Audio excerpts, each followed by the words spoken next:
Assalamualaikum warahmatullahi wabarakatuh.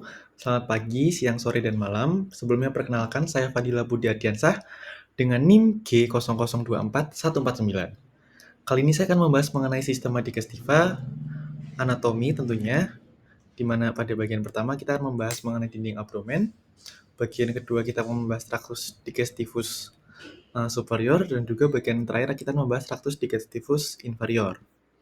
Langsung saja ke dinding abdomen. Sedikit latar belakang, gimana Alif baru saja flexing ke circle tongkrongannya gara-gara perutnya mirip roti sobek. Pas mereka nongkrong. Teman-teman yang merasa insecure bertanya ke Alif bagaimana cara biar bisa six pack maksimal. Alif sebagai gym bro yang profesional memulai penjelasan tentang anatomi otot yang bikin perut jadi kotak-kotak.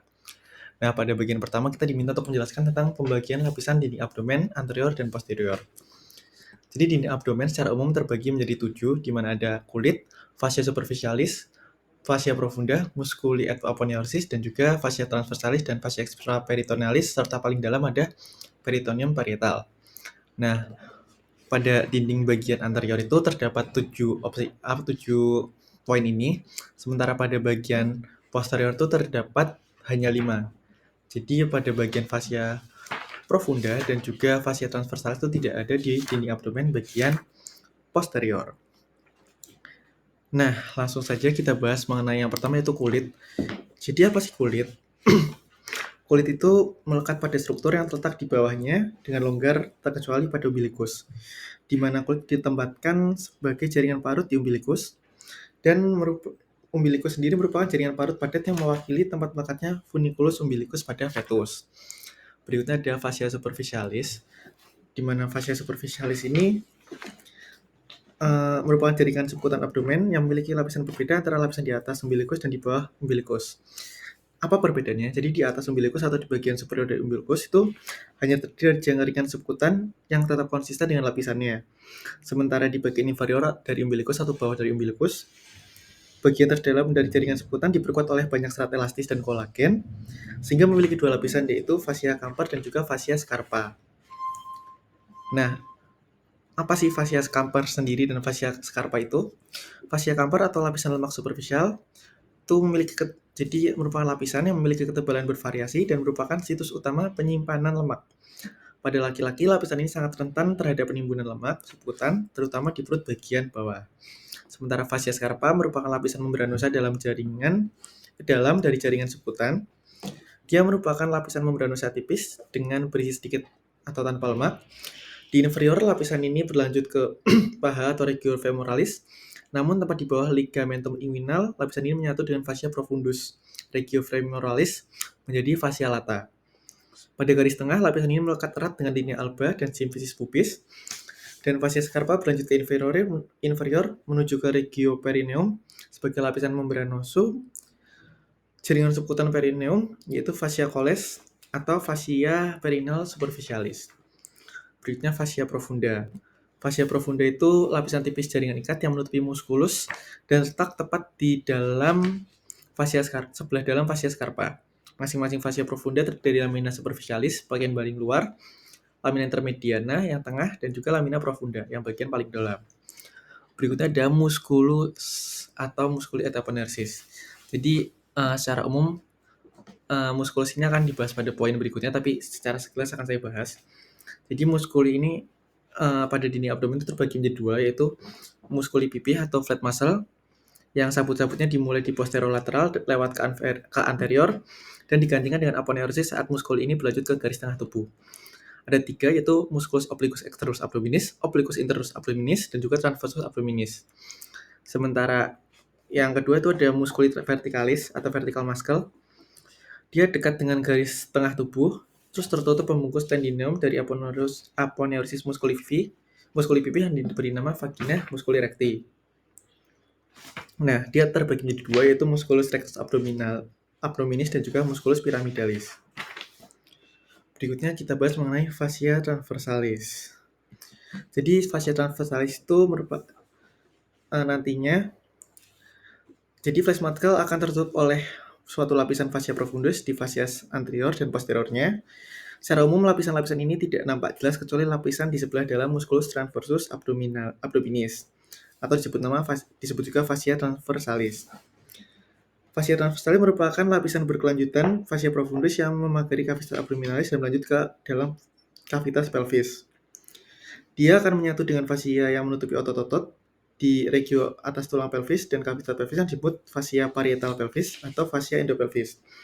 Sementara fascia transversalis yang bagian bawah fascia transversalis atau fascia endoabdominalis juga menjadi dasar pada seperempat inferior pada vagina musculi recti abdominis. Apa itu vagina musculi recti? Jadi ini vagina musculi recti abdominis, di mana dia merupakan sarung aponeurosis tendineum yang membungkus musculi recti abdominis dan piramidalis, terbentuk oleh suatu lapisan aponeurosis yang tersusun dari suatu lapisan aponeurosis musculus obliquus extrusus abdominis, obliquus intrusus abdominis, dan juga transversus abdominis.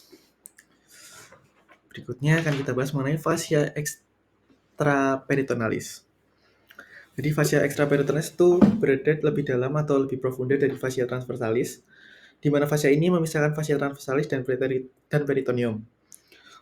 Fascia ini terdiri dari sejumlah lemak, sehingga fascia extraperitonealis disebut juga jaringan lemak.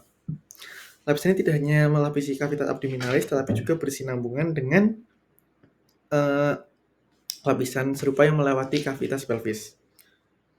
Nah, pada prosedur pembedahan, dia itu terminologinya diubah, di mana fascia ke arah sisi anterior disebut preperitoneal, sementara ke arah sisi posterior atau ke belakang disebut retroperitoneal. Lapisan ketujuh adalah peritoneum parietal, di mana dia merupakan lapisan tipis dan licin yang terus membran serosa yang melapisi bagian dalam dinding abdomen dan membungkus bagian atau seluruh viscera abdomen. Fungsinya antara lain sebagai pelumas untuk mencegah gesekan antar viscera abdomen, menyimpan lemak, pertahanan terhadap infeksi, dan sebagai alat pengantar organ viscera, juga mempercepat absorpsi obat-obatan yang dimasukkan secara intraperitoneal. Nah, peritoneum dibedakan menjadi dua, yaitu peritoneum parietal yang kiri, dia itu melapisi bagian dalam dinding abdomen dan menjadi bagian dari dinding abdomen, sementara yang kanan adalah visceral peritoneum, dia itu melapisi langsung permukaan organ viscera abdominis, baik sebagian permukaan organ yang nanti disebut organ retroperitoneal, maupun seluruh permukaan organ yang disebut organ intraperitoneal, seperti itu. Nah, kedua lapisan peritoneum ini nanti membentuk suatu rongga yang disebut cavum peritonei di tengah, atau peritoneal cavity.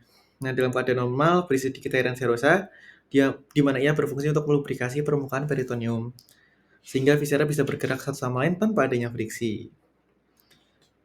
Terus karena waktu embrional kan ada perputaran, sementara pada saat akhirnya mengakibatkan pada saat dewasa cavum peritonei tidak lagi merupakan suatu rongga yang utuh, tapi terpisah menjadi dua ruangan yang saling berhubungan sehingga dikenal sebagai cavum peritonei major atau saccus major, dan juga cavum peritonei minor atau bursa omentalis. Kedua cavum ini berhubungan melalui suatu lubang yang disebut foramen epicloica Winslowi, seperti itu. Berikutnya kita bahas mengenai musculus baik dinding abdomen yang anterior maupun posterior. Pada dinding abdomen anterior terdapat 5 musculus seperti yang saya jelaskan tadi. Pertama itu ada musculus externus abdominis, dia itu lapisan otot terluar dan dia berjalan ke arah inferomedial. Polanya kalau serabutnya itu seperti huruf V. Terus aponesis lebar menutupi bagian anterior dinding abdomen sampai garis tengah tubuh. Dia mendekati garis tengah tubuh, aponesisnya saling terjalin dan menebal membentuk linea alba yang terbentang dari possessus ipodeus sampai symphysis pubica. Ini berbeda dengan dua flat muscle yang lain, yaitu obliquus internus abdominis dan juga transversus, di mana dia itu tidak berorigo pada fascia thoracolumbalis, tapi diorigonya pada permukaan luar costae 5-12. Nah, batas aponeuris bagian bawahnya itu ada ligamentum inguinal dextra dan sinistra, di mana aponeus ini berjalan dari spina iliaca anterior superior atau SIAS sampai tuberculum pubicum dan melipat membentuk canalis inguinalis. Sementara beberapa ligamen lainnya yang berhubungan dengan ligamen inguinal adalah ligamen lacunar yang bentuknya seperti bulan sabit dan juga ligamen pectinat atau Cooper. Musculus yang kedua adalah obliquus internus abdominis, di mana dia lapisan otot kedua dari 3 lapisan otot flat muscle. Dia lebih tipis dibandingkan obliquus externus dan berjalan ke arah supromedial. Nah, bagian serabutnya kalau tadi V ini bentuk A, dan bagian tengah dari aponeus ini menyatu dengan linea alba. Nah, aponeus dari otot ini akan membentuk falx inguinalis atau conjoint tendon bersama transversus abdominis. Berikutnya adalah musculus transversus abdominis. Merupakan lapisan otot paling profunda dari 3 lapisan flat muscle. Dinamakan transversus karena serabutnya berjalan transversal dan sabut muskulnya berakhir di anterior sebagian abdominalis yang bercampur dengan linea alba. Maksudnya bercampur membentuk linea alba di garis tengah tubuh serta dapat membentuk valve inguinalis. Di antara musculus obliquus internus abdominis dan transversus abdominis, ada neurovascular plane yang berisi syaraf dan arteri yang memasok dinding perut anterolateral. Berikut adalah vertical muscle.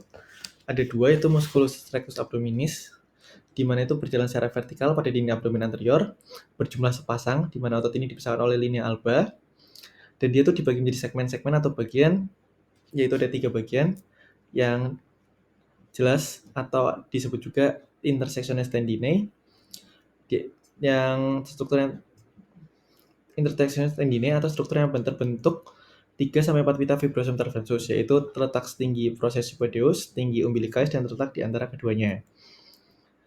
Nah, otot ini dibungkus oleh vagina musculi recti abdominis yang dibentuk oleh aponeurosis, musculus obliquus externus abdominis, internus abdominis, dan juga transversus abdominis. Vertical muscle yang kedua ada pyramidalis abdominalis, pyramidalis abdominis. Dia sesuai namanya berbentuk triangular dan sangat kecil dan tidak selalu ada pada semua orang. Jadi ada sekitar 20 orang yang tidak mempunyai otot ini. Dia tuh letaknya di depan musculus rectus abdominis dan di anterior dari rectus abdominis, terus dasarnya di pubis dan apex yang melekat di superior dan medial linea alba bersama dengan rectus abdominis. Dia tuh letaknya di dalam vagina musculi recti abdominis. Nah, kelima otot tadi memiliki beberapa fungsi, yaitu mempertahankan fungsi fisiologis, membantu mempertahankan posisi viscera saat posisi berdiri, melawan gravitasi, menjaga viscera abdomen tetap dalam cavitas abdominalis, dan melindungi viscera dari trauma. Berikutnya adalah bagian posterior, di mana bagian posterior ini terdapat 4 lapisan. Lapisan pertama itu adalah musculus latissimus dorsi, lapisan kedua adalah musculus multifidus, interspinalis, dan juga obliquus internus abdominis.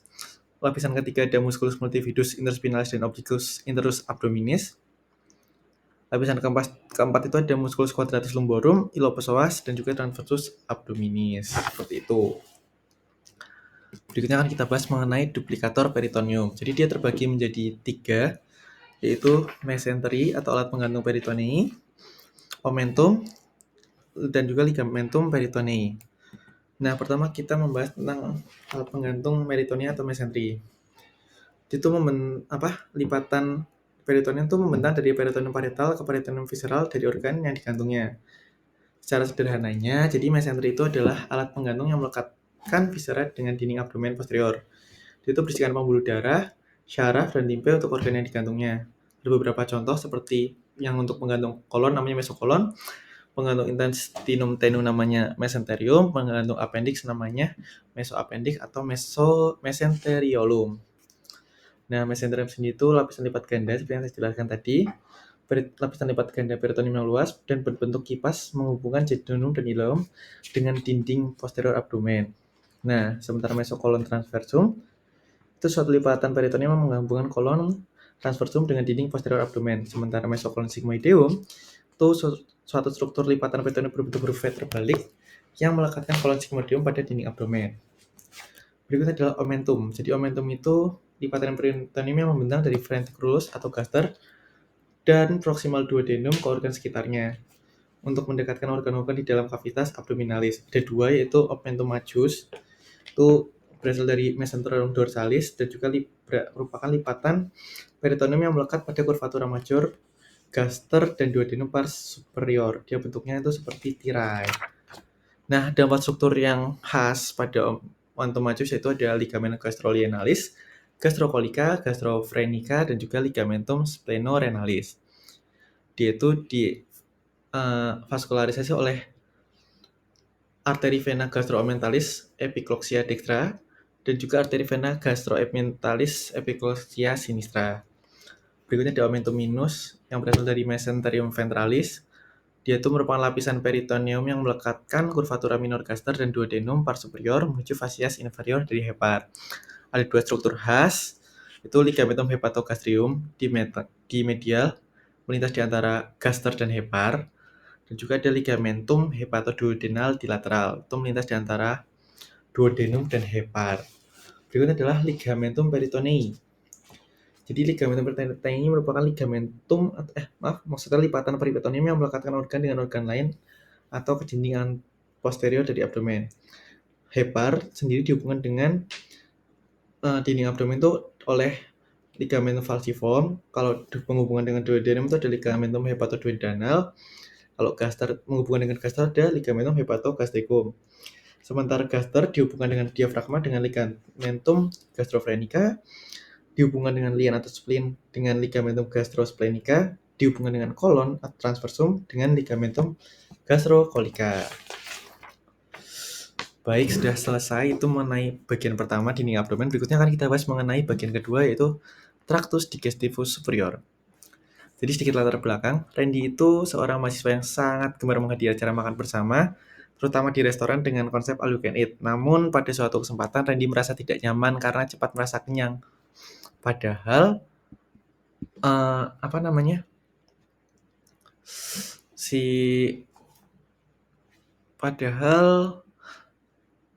baru saja ia memulai makannya. Hal ini membuatnya khawatir ada yang tidak normal dalam sistem pencernaan. Sebagai teman yang baik, coba jelasin ke Randy tentang tractus digestivus superior, mulai dari mulut sampai lambung, serta gimana kompensasi sphincter dan gerakan pencernaan saat dia lagi makan rakus di all you can eat. Pertama akan kita bahas mengenai cavitas oris. Jadi, cavitas oris itu atau mulut itu nanti tersusun atas beberapa bagian. Ada lingua, bibir, palatum durum, dan palatum mole, juga glandula saliva, dan juga dentes. Jadi cavitas oris sendiri itu atau rongga mulut, bagian tubuh yang merupakan awal dari saluran pencernaan dan berguna untuk proses pengunyah. Nah, dia itu dilapisi dengan mukosa oral, yaitu tunika mukosa oris, dan tutup oleh epitel squamous berlapis atau squamous kompleks. Nah, jadi dia ada vestibulum oris dan juga cavitas oris, dia terbagi menjadi dua. Kalau vestibulum oris itu di bagian anterolateral itu ada labium superius et inferius oris dan corpus adiposum. Ke superior itu ada lipatan membran mukosa yang dibentuk oleh labium superius oris dan corpus adiposum buka ke arah gingiva. Bagian dorsal ada arcus dentalis superior et inferior dan processus alveolaris maxillae et mandibula. Inferiornya ada lipatan membran mukosa yang dibentuk oleh labium inferius oris dan corpus adiposum buka ke arah gingiva. Sementara di cavitas oris itu ada atau cavum oris proprium ada superiornya itu ada palatum durum dan palatum mole. Anterolateralnya ada processus alveolaris maxillae et mandibulae. Basisnya ada diaphragmosis dan posteriornya ada isthmus faucium. Nah, keduanya itu dibagi oleh arcus dentalis superior et inferior dan processus alveolaris maxillae et mandibulae. Nah, strukturnya tadi seperti saya sebutkan ada lingua, bibir, palatum durum, dan palatum mole, glandula saliva, dan dentes. Labium superior et inferior atau bibir sendiri itu dibentuk oleh musculus orbicularis oris pada bagian superficial dan jaringan pengikat longgar yang dilapisi oleh kulit beserta adnexanya pada bagian luar. Dia juga dibatasi oleh membran mukosa pada bagian internal yang berisi mukus, seperti itu. Berikutnya adalah palatum durum. Nah, palatum apa? Palatum adalah atap rongga mulut yang memisahkan cavitas oris dengan cavitas nasi. Secara anatomis, palatum menjadi dua, itu durum dan mole. Durum itu langit-langit keras pada 2/3 anterior. Terus dia tuh terletak pada proses palatinus os maxillae dan pada pars horizontalis osi palatini. Sementara palatum mole itu langit-langit yang lunak tuh pada sepertiga posterior.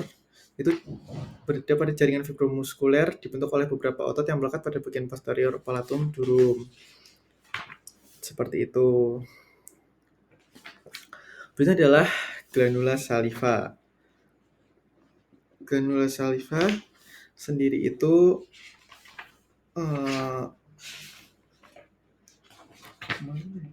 sebentar ya, glandula saliva. Jadi glandula saliva itu nantinya terbagi menjadi beberapa, baik ada granula sublingual, granula ini. Jadi ada granula saliva itu adalah organ yang menghasilkan saliva dan terletak pada cavitas oris. Saliva sendiri itu cairan yang tidak berwarna dengan konsistensi seperti lendir. Dia merupakan sekresi yang berkaitan dengan mulut dan diproduksi oleh 3 pasang kelenjar, yaitu kelenjar saliva, kelenjar Kelenjar saliva utama atau glandula saliva mayor yaitu kelenjar sublingual, submandibula dan parotis. Ada juga banyak kelenjar saliva kecil atau glandula saliva minores. Sementara ada juga dentes, di mana dentes itu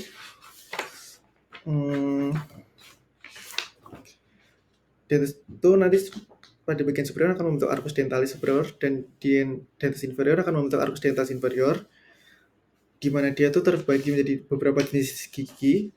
Ada dentes incisivi, dentes caninus, dentes premolar, dan juga dentes molar, seperti itu. Dan terakhir ada lingua, di mana lingua itu merupakan lidah. Dia tuh memiliki dua fungsi motoris dan fungsi sensoris. Fungsi motorisnya itu untuk mengunyah, menelan, dan berbicara. Sementara fungsi sensoris itu merupakan pencap dan hubungan seksual. Betul, hubungan seksual. Nah, di lidah ini sendiri terdapat dua otot, yaitu ada musculus intrinsik lingua dan juga musculus extrinsik. Untuk intrinsik itu berfungsi untuk mengubah bentuk lidah, seperti musculus longitudinus superior, longitudinus inferior, transversus lingua, dan juga verticalis lingua. Sementara musculus extrinsik lingua itu gunanya itu untuk menggerakkan lidah secara menyeluruh. Itu ada musculus genioglossus, musculus hyoglossus, styloglossus, dan juga palatoglossus, seperti itu. Baik, itu mengenai yang pertama ada cavitas oris, berikutnya adalah orofaring. Orofaring itu secara umum dibagi, faring sendiri maksudnya dibagi menjadi tiga, yaitu ada nasofaring, orofaring, dan juga laryngiofaring. Orofaring juga disebut sebagai mesofaring karena dia membentang setinggi vertebra cervicalis 2-3 atau setinggi palatum mole di bagian kranial hingga margo superior epiglotis di bagian caudal. Dia berhubungan dengan cavitas oris melalui isthmus fossium. Nah, batas orofaring sendiri di bagian kranial ada palatum mole, di bagian lateral ada arcus palatoglossus, dan di bagian caudal ada radix lingual. Nah, di orofaring juga ada namanya annulus Waldeyer di daerah isthmus fossium. Dia tuh berupa suatu lingkaran yang merupakan gabungan dari beberapa jaringan limfoid imunokompeten yang membentuk struktur bernama annulus Waldeyer. Struktur ini dapat dilihat dengan baik dari dorsal melalui faring yang terbuka. Annulus Waldeyer itu sendiri terdiri atas di bagian kranial ada tonsilla pharyngalis, lateral ada tonsilla palatina, di caudalnya ada tonsilla lingualis, dan di bagian tonsilla tuba atau kelanjutan lateral tonsilla pharyngalis. Itu. Terus berikutnya akan kita bahas mengenai esophagus atau organ yang ketiga yang dilewati oleh makanan, yaitu esophagus. Esophagus sendiri merupakan sebuah tabung berdinding otot yang dapat kolaps atau menyempit, lebarnya sekitar 20 mm, panjangnya 10 inci atau 25 cm, dan menghubungkan faring dengan gaster. Sebagian esophagus itu terletak di dalam kavitas torakis. Nah, esophagus bersama dengan truncus vagalis anterior dan posterior nanti akan masuk ke dalam abdomen melalui lubang yang terdapat pada crus dextrum diafragma yang disebut dengan hiatus esophagus tinggi vertebrae thoracalis 10. Nah, esophagus sendiri secara sklerotopik terletak setinggi vertebrae cervicalis 6 sampai vertebrae thoracalis 11. Nah, dia tuh memiliki 3 pars. Pertama, pars cervicalis itu cervicalis 6 sampai thoracalis 1. Pars thoracalis itu thoracalis 1 sampai thoracalis 10, dan juga pars abdominis itu setelah atau di bagian thoracalis 11. Nah, esophagus sendiri terdapat beberapa penyempitan atau angustia. Yang angustia pertama itu angustia superior atau penyempitan atas dikarenakan atau constricto pharyngo esophagialis. Itu tuh letaknya di vertebrae cervicalis 6 atau bagian pintu masuk dari pars cervicalis dikarenakan adanya penyempitan karena cartilago choroidea. Selanjutnya adalah angustia media. Angustia media atau penyempitan tengah yang itu juga constricto partis thoracicae, yaitu 25-27 cm setelah deretan dentes. Dia itu letaknya di vertebrae thoracalis 4-5 atau di tempat arcus aorta dan bronchus primacius dexter menyilang. Berikutnya adalah angustia inferior atau penyempitan bawah atau juga constricta phrenica. Itu letaknya di vertebrae thoracalis 10 atau setelah hiatus esophagus. Itu mengenai esophagus. Berikutnya akan kita bahas mengenai gaster atau lambung. Nah, Gaster alveolum adalah organ tractus digestivus superior yang terletak intraperitoneal di perut atas. Pada anatomi superficial, gaster menempati regio epigastrika, umbilicalis, dan hipokondria sinistra. Bentuknya bervariasi tergantung pada isi, fase pernapasan, posisi tubuh, dan juga hal-hal lain seperti emosi dan lain-lain. Dalam terisi penuh, gaster itu menampung makanan 2-3 liter. Nah, dia itu terdapat beberapa bagian, di mana bagian pertama itu ada namanya pars cardiaca, itu merupakan pintu masuk gaster. Letaknya di bagian gaster bagian atas. Jadi makanan masuk dari esofagus, terus habis itu nanti akan pars cardiaca itu mengelilingi orifisium cardiaca. Terus dia itu nanti di situ terdapat sphincter lower esophagus sphincter atau LES. Terus juga di bagian tengahnya ada bagian fundus atau kubah bagian atas. Itu dia bentuknya di ini, yang bagian atas kubah. Itu ujung buntu di bagian atas gaster yang lebar. Terus juga ada corpus gastricum, bagian lambung terbesar atau keran di tubuhnya, di antara fundus dan juga antrum filoricum. Gaster membentang dari orifisium cardiaca hingga incisura angularis, yaitu lekukan pada bagian caudal curvatur minor. Terus juga ada pars pylorica, itu pintu keluar lambung kedua denum yang berbentuk seperti corong. Nah, pars pylorica ini terbagi menjadi dua, itu antrum pyloricum dan juga canalis pyloricum. Kalau antrum itu bagian pars pylorica yang lebih lebar, sementara canalis itu bagian pars pylorica yang lebih sempit. Nah, di bagian kanalis ini terdapat musculus sphincter pylori, sehingga kanalis pyloricum itu nanti menjadi sempit, seperti itu. Nah, kompensasi sphincter apa? Jadi kompensasi sphincter itu sedikit gambaran juga. Jadi sphincter itu penting dalam proses pencernaan manusia. Nah, ini beberapa sphincternya, ada upper esophagus sphincter atau UES, itu mengontrol aliran makan dari faring ke esophagus dan mencegah refleks makanan dari esophagus ke faring. Ini disebut juga epiglotis. Terus ada juga lower esophagus sphincter atau LES, itu mencegah aliran balik isi lambung ke esophagus yang menjaga agar asam lambung tidak merusak jaringan esophagus. Berikutnya adalah pyloric sphincter, itu mengatur keluarnya makanan dari lambung ke usus halus. Juga ada ileocecal valve, itu mengontrol aliran dari usus halus ke usus besar. Dan terakhir ada anal sphincter, itu mengontrol pengeluaran tinja dari rektum. Berikutnya mengenai gerakan pencernaan atau gerakan peristaltik. Jadi ada beberapa tahapan di kerongkongan itu. Jadi setelah menelan, uas akan membuka untuk membiarkan bolus atau makanan itu masuk ke esofagus, di mana gelombang peristaltik nanti mendorong menuju lambung. Terus di lambung dia akan diolah menjadi cim atau cairan pekat dengan bantuan asam lambung dan enzim, sebelum nantinya didorong ke usus halus melalui pyloric sphincter. Kemudian usus halus di sini peristaltik membantu pencampuran cim dengan enzim pencernaan dan memindahkannya lebih jauh untuk penyerapan nutrisi. Usus besar yaitu nanti setelah nutrisi diserap, bisa makanan dipindahkan ke usus besar untuk dibentuk jadi tinja dan akhirnya dikeluarkan melalui anus dengan bantuan gerakan peristaltik. Nah, berikutnya kita bahas mengenai kompensasi gerakan pencernaan. Jadi kompensasi gerakan pencernaan nantinya akan berubah meningkatkan frekuensi kontraksi. Jika ada hambatan dalam sistem pencernaan, tubuh dapat meningkatkan frekuensi kontraksi otot untuk mendorong makanan lebih cepat. Dan perubahan pola makan, jadi akan modifikasi diet seperti mengurangi ukuran porsi atau mengubah konsistensi makanan dapat membantu memudahkan proses menelan dan pencernaan. Dan terakhir ada manuver menelan khusus, yaitu pada individu dengan disfagia atau kesulitan menelan. Teknik seperti effortful swallow atau supraglottic swallow dapat digunakan untuk meningkatkan keamanan saat menelan. Itu mengenai tractus digestivus inferior. Berikutnya akan kita bahas mengenai tractus digestivus inferior.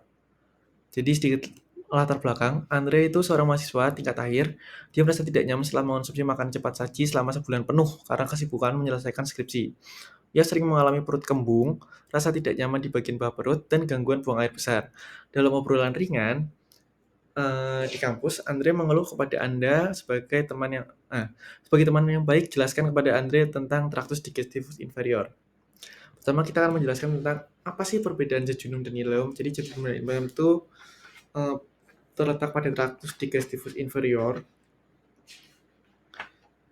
Nah, jadi perbedaannya atau perbedaan karakteristik antara jejunum dan ileum yang kita ketahui, jadi jejunum itu letaknya tuh di regio umbilicalis, sementara ileum itu berada di kanan bawah abdomen atau pelvis.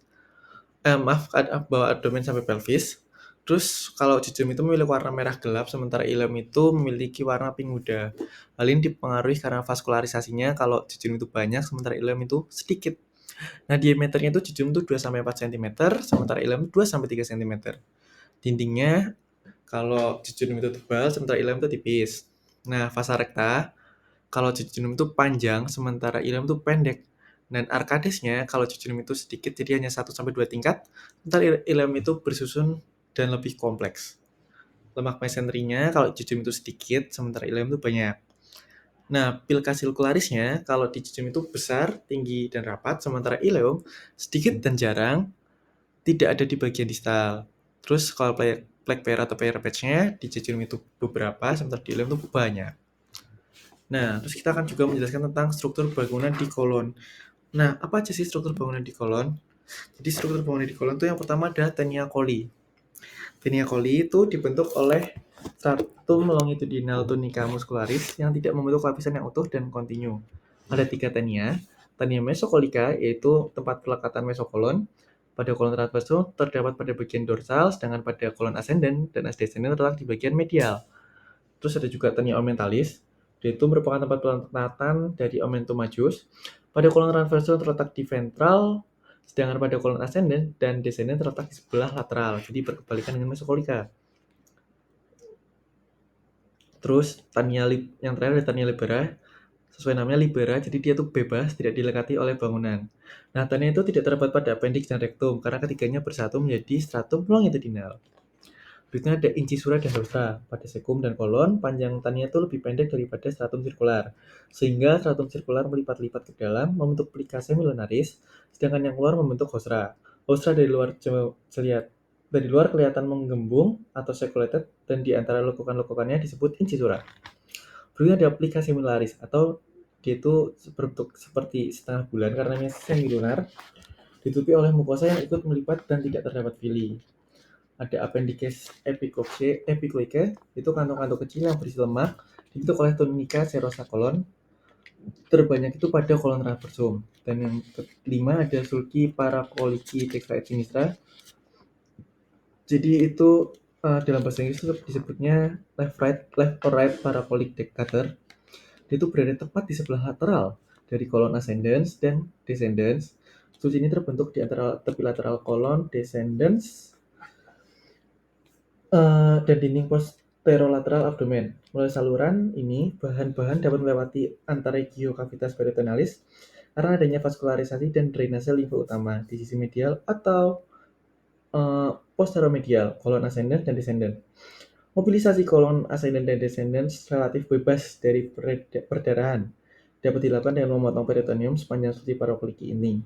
Intinya, sulci parakoliki ini adalah ruang di antara kolon dan dinding abdomen. Penting secara klinis karena bisa memberi jalan untuk lewatnya cairan infeksius dari kompartemen abdomen yang berbeda. Tuh.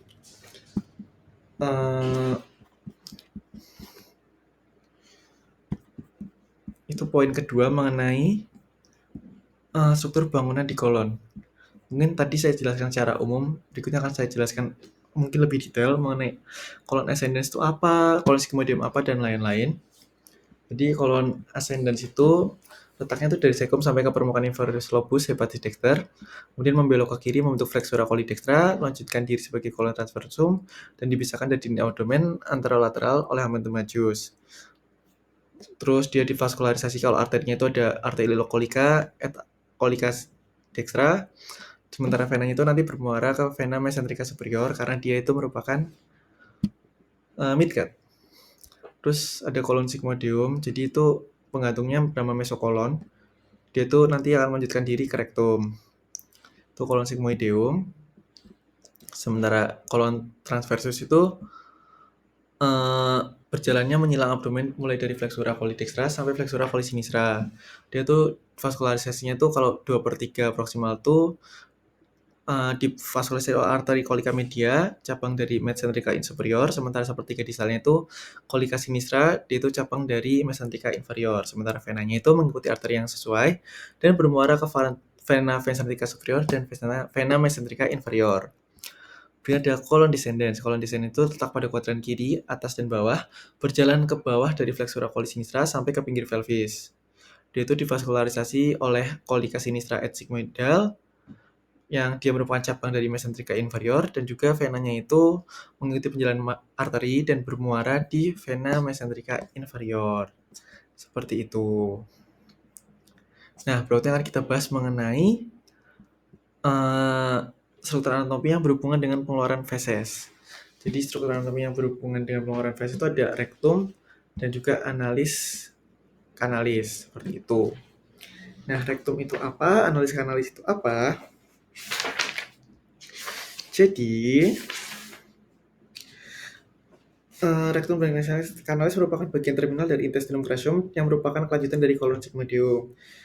Rektum secara skleotopis itu terletak setinggi vertebrae sacralis 3 di linea mediana sebelah anterior dari sacrum. Terus rektum itu berlanjut ke inferior sampai anal kanalis di bawah koksi. Pengantungannya disebut mesorektum. Nah, rektum sendiri itu dibagi menjadi dua bagian. Pertama itu adalah rektum proprium. Itu merupakan sisi luarnya terdapat flexura sacralis dan flexura perinalis atau flexura anorektal. Nah, kolon berbentuk S jika dilihat dari lateral. Nah, flexura anorektal itu membantu menjaga konsistensi tinja melalui tonus otot, pubu rektalis atau bagian dari levator ani. Terus saat defekasi, flexura menjadi tegak dan tinja bergerak ke kanal. Nah, sementara sisi dalamnya itu tunika mucosa, itu terdapat lipatan-lipatan transversal rektum yang disebut plica transversalis recti atau Houston. Di bawah lipatan ini, rektum mengalami dilatasi membentuk ampula recti yang terletak langsung di atas dan didukung oleh diafragma pelvis atau levator ani dan ligamen anokoksigeal. Terus ada juga zona transisi dari rektum ke kanalis analis itu ditandai oleh linea anorektalis atau anorektalis junction. Area ini dicirikan dengan adanya perubahan dari plica transversalis recti menjadi plica longitudinal anal kanal. Nah, ini kan udah membahas anal kanal. Anal kanal itu apa sih? Jadi anal kanal itu pada bagian ini biasanya tuh otot berkembang baik dan stratum longitudinal lengkap, tidak ada tandanya. Terus dia terletak di bawah diafragma pelvis dan berakhir di anus. Terus anal kanal dibagi menjadi 3 segmen, yaitu zona columnaris, yaitu terdiri dari lipatan longitudinal columna rectalis atau analis Molgagni yang dibentuk dari corpus cavernosum, epitelnya kolumner atau cuboid. Terus juga ada pecten canalis, yaitu epithelium squamous kompleks non keratinasi yang menimbulkan zona putih di mukosa atau zona alba. Nah, garis superior pada zona ini disebut linea pectinet. Jadi istilahnya istilah medisnya itu linea dentata atau garis bergerigi yang mengikuti katup anal. Pada bagian ini terdapat valvula anales. Terus zona yang kedua ada zona kutanea, yaitu kulit eksternal, dia dibatas secara tidak konsisten oleh linea anokutanea. Dan zona yang ketiga, zona yang terakhir adalah zona hemoroidales, tempat yang memungkinkan terjadinya benjolan hemoroid karena pelebaran vena hemoroidales. Nah, dia tuh ada internal hemoroid dan juga eksternal hemoroid. Jadi internal hemoroid itu di atas linea pectinet, sedangkan eksternal hemoroid itu letaknya di bawah linea pectinet. Nah, pada permukaan dalamnya itu juga dijumpai columna rectalis analis atau Molgagni, itu merupakan 5-10 lipatan tunika mukosa longitudinal karena adanya anastomosa arteri dan vena cabang-cabang dari pars intramuscularis dan arteri rektal superior. Terus ada juga valvula analis, yaitu perlipatan mukosa yang menghubungkan tiap dua kolumna pada bagian caudal. Dan juga sinus rectalis, dia merupakan cekungan di antara valvula analis. Nah, di analis kanalis juga terdapat beberapa otot sphincter. Yang pertama itu ada musculus sphincter ani internus, atau yang tersusun atas otot polos, musculus corrugator ani, yaitu tersusun atas otot polos juga, musculus sphincter ani externus, nah ini tersusun atas otot skelet, dan juga musculus puborectalis itu tersusun atas otot skelet, atau dia juga merupakan bagian dari musculus levator ani. Mungkin itu yang bisa saya jelaskan mengenai tractus digestivus inferior. Jadi pada video ini kami sudah menjelaskan tentang linea abdomen, tractus digestivus superior, dan juga tractus digestivus inferior.